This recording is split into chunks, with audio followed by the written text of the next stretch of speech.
Good morning, students. This is Hitesh Dutt from Motilal Nehru Public School, and today we're going to study about Chapter 3 Mineral and Power Resources from Geography book of Class 8.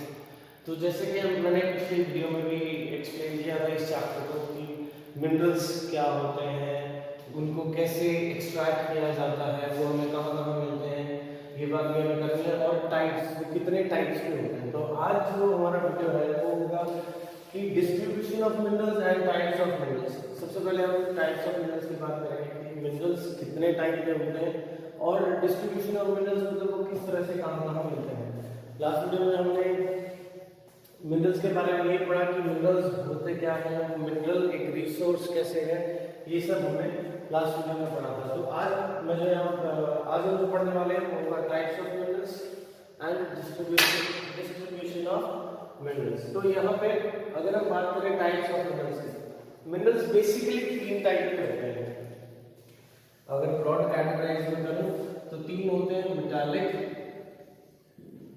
Non metallic and fuels. अब fuels तो liquid होते हैं या gaseous होते हैं, solid नहीं होते हैं। लेकिन बहुत से मिनरल्स ऐसे हैं जो मेटालिक और नॉन मेटालिक होते हैं।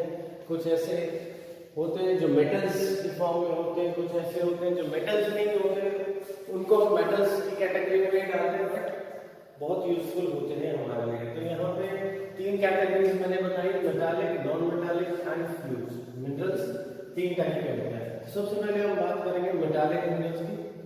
मेटालिक मिनरल्स कौन से होते हैं?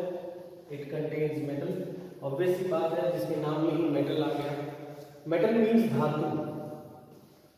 यहाँ पे अगर मैं बात करूँ मेटल्स क्या होता है, मेटल्स होती है, हिंदी में भी बोलते हैं धातु। हिंदी में इन्हें धातु कहा जाता है। धातु क्यों? इनका नाम है धातु क्योंकि ये बहुत ही स्ट्रॉन्ग और हार्ड सब्सटेंसेस से बने होते हैं। फिजिकली इनकी जो फिजिकल प्रॉपर्टीज होती हैं उनकी अगर हम बात करें तो बहुत ही स्ट्रॉन्ग और हार्ड सब्सटेंसेस से बने होते हैं, बहुत अच्छे कंडक्टर्स होते हैं ये हीट और इलेक्ट्रिसिटी के। It they becomes reflective after polishing. अब लगभग हर एक मेटल को पॉलिश किया जा सकता है। पॉलिशिंग अलग अलग तरीके से होती है अब हर मेटल की, उसकी हम अभी बात नहीं करेंगे कि वो कैसे होती है। लेकिन जब भी किसी मेटल को पॉलिश किया जाता है तो वो लाइट को रिफ्लेक्ट करना शुरू कर देता है।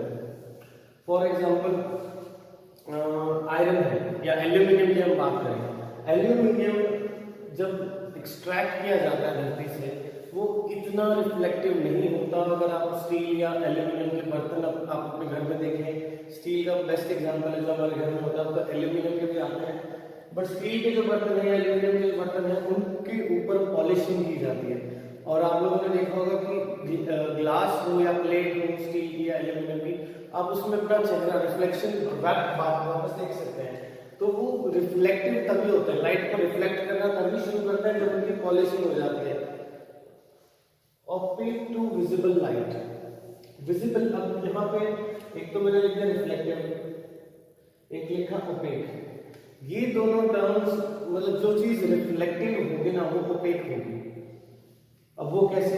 फॉर एग्जांपल एक बोर्ड है, जो सामने बोर्ड दिखाई दे रहा है, अब ये लाइट को कुछ एब्जॉर्ब भी कर रहा है, कुछ रिफ्लेक्ट भी कर रहा है।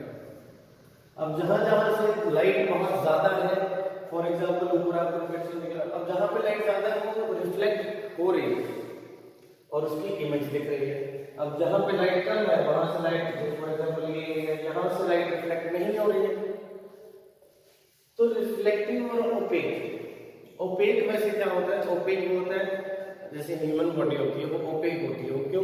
क्योंकि हमारे अंदर से लाइट पास नहीं कर रही। लाइट जो है हमारी शैडो बनती है, तो जिन जिन चीजों की भी शैडो बनती है, जिन जिन चीजों की भी छाया बनती है ना, वो सभी चीजें ओपेक होती है। अब ओपेक टू विजिबल लाइट, जो रोशनी हमें दिखाई दे रही है, जो रोशनी हम आंखों से देख सकते हैं, वो रोशनी जब भी किसी मेटल पे पड़ेगी वो उसकी शैडो बनाएगी, वो रिफ्लेक्ट करेगा लाइट को, इसलिए वो एक शैडो फॉर्म करेगा और लाइट को अपने अंदर से पास नहीं होने देगा। Next feature of metallic minerals is ductile. ये भी बहुत कमाल का फीचर है मेटालिक मिनरल्स का, डक्टाइल। अब डक्टाइल का मतलब क्या है कि these metals can be molded। Moulded का मतलब होता है इनको रूप दिया जा सकता है किसी भी तरह का। फॉर एग्जाम्पल आयरन है, आयरन का एक पिलर बनाया हुआ है, उसको आप पिघला के, आयरन को पिघला के उसको दोबारा किसी और शेप में दे सकते हैं। सेम चीज सिल्वर के साथ है, जितने भी मेटल्स होते हैं, जितने भी मेटालिक मिनरल्स होते हैं, सब के सब डक्टाइल होते हैं। उनको पिघला के उनको डिफरेंट शेप्स में मोल्ड किया जा सकता है, उनको अलग अलग शेप्स दी जा सकती हैं। तो मैं एक बार और क्लिक कर देता हूँ। मेटालिक मिनरल्स क्या होते हैं? कंटेन्स मेटल, इन सब में मेटल्स आते हैं। मेटल्स वो चीजें होती हैं जो काफी स्ट्रॉन्ग और हार्ड सब्सटेंसेस से बने होते हैं। ये हम इसकी फिजिकल प्रॉपर्टी की बात कर रहे हैं। मेटालिक मिनरल की फिजिकल प्रॉपर्टी क्या होगी कि made of strong and hard substances. ये जो मेटालिक मिनरल्स हैं ये काफी स्ट्रॉन्ग और हार्ड सब्सटेंसेस से बने होते हैं। These are good conductors of heat and electricity. Good conductor, अब इलेक्ट्रिसिटी का गुड कंडक्टर क्या होता है? जिसको अब फॉर एग्जांपल अगर हम किसी भी चीज, बिजली की चीज को छूते हैं तो हमें करंट लगता है। क्यों? Because human body is a good conductor of electricity. और जितने भी मेटल्स हैं, अब आपने नोटिस किया होगा कि लोहे की तार या लोहे की चीजें इलेक्ट्रिसिटी बहुत जल्दी कैच करती है, उनके अंदर से इलेक्ट्रिसिटी का फ्लो हो सकता है। तो इसीलिए, और सेम चीज हीट, अब लोहे, आपको बहुत से मेटल्स ऐसे होते हैं जो बहुत ज्यादा हीट में जाते हैं, बहुत सारे नॉन मेटालिक मेटल्स ऐसे होते हैं जो बहुत ज्यादा गर्म करने के बावजूद भी बिगड़ते नहीं है।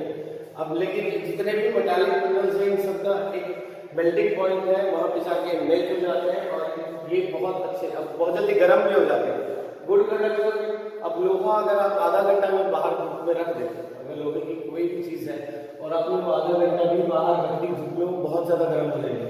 That is why because these are good conductors of heat and electricity। गर्मी और बिजली, इन दोनों को बहुत अच्छे से मतलब कंडक्ट करते हैं metallic minerals. becomes reflective after polishing। ये मैंने बताया कि जब भी किसी मेटल को पॉलिश किया जाता है वो लाइट को रिफ्लेक्ट करना शुरू कर देता है, लाइट को अब्सॉर्ब नहीं करता।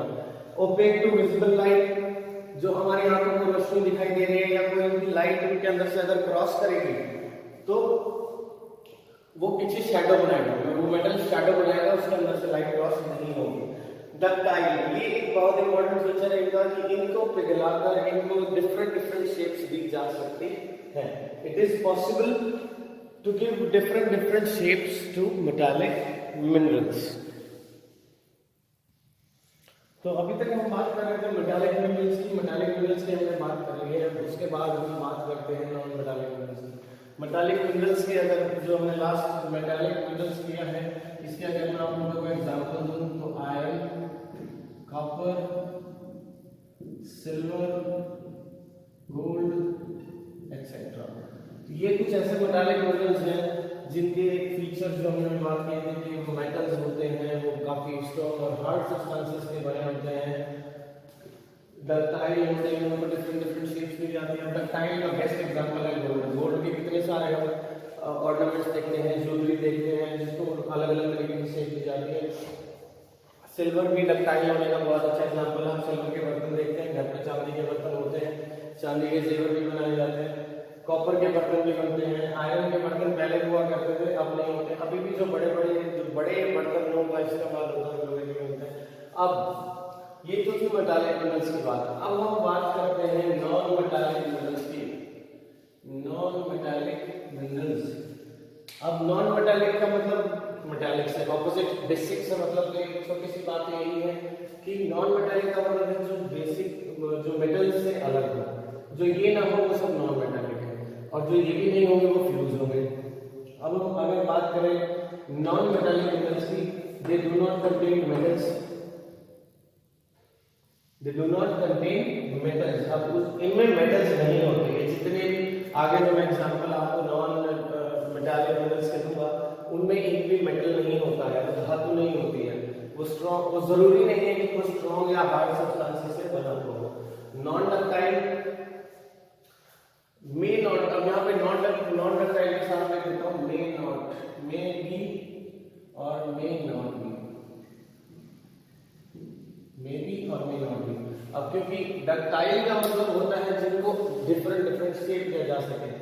अब ये डक्टाइल क्यों नहीं है या क्यों हो सकते हैं? For example diamond. डायमंड एक नॉन मेटालिक मिनरल है, उसमें कार्बन से बना हुआ होता है। डायमंड तो अगर हम डायमंड की बात करें उसको बहुत सारी शेप्स दी जा सकती हैं।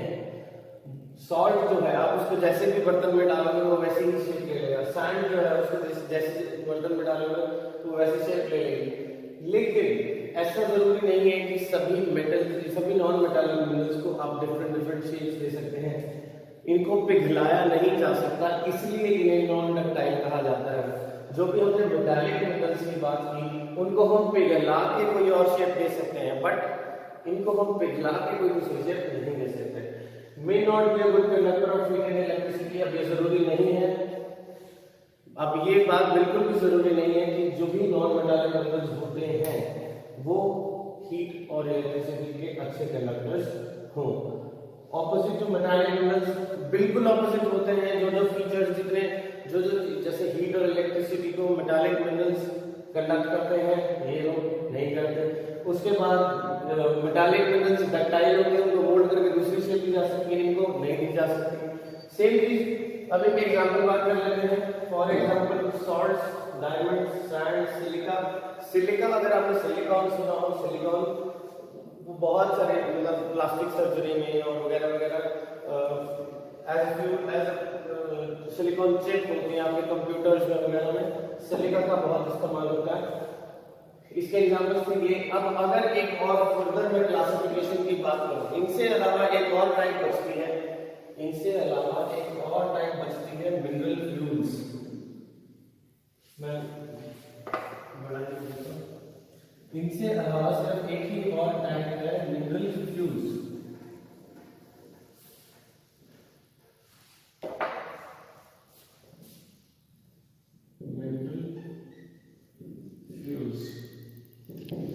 अब अगर इनके फीचर्स की मैं बात करूं, इनके फीचर्स में लिक्विड और गैसेस होते हैं, सॉलिड भी हो सकते हैं, मतलब इसकी फॉर्म में हो सकते हैं, फॉर एग्जांपल, और रेयर होते हैं, रेयर टू फाइन होते हैं। और इनकी प्रॉपर्टी क्या होगी,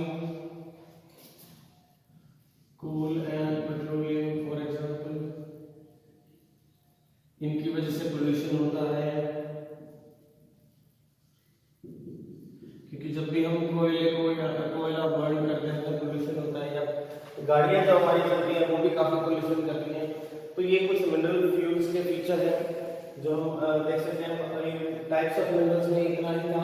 इसके बाद हम डिस्ट्रीब्यूशन ऑफ मिनरल्स भी पढ़ लेते हैं, लेकिन डिस्ट्रीब्यूशन ऑफ मिनरल्स पढ़ने से पहले जो हमने टाइप्स ऑफ मिनरल में मेटालिक मिनरल्स पढ़े हैं, मेटालिक मिनरल्स अभी मैं याद कर देता हूं,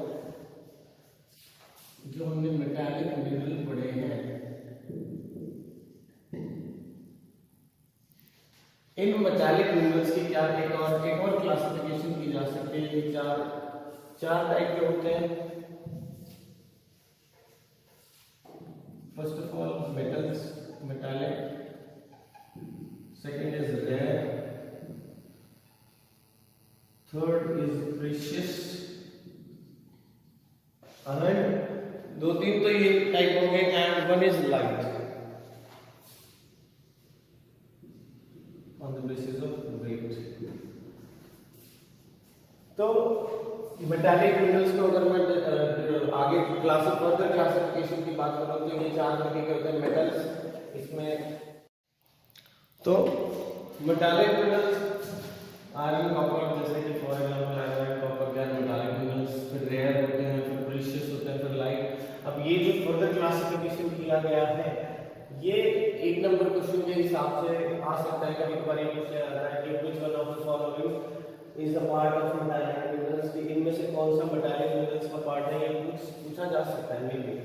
तो ये था टाइप्स ऑफ मिनरल्स के बारे में। अभी जो हम आगे पढ़ने वाले हैं वो होगा डिस्ट्रीब्यूशन ऑफ मिनरल्स।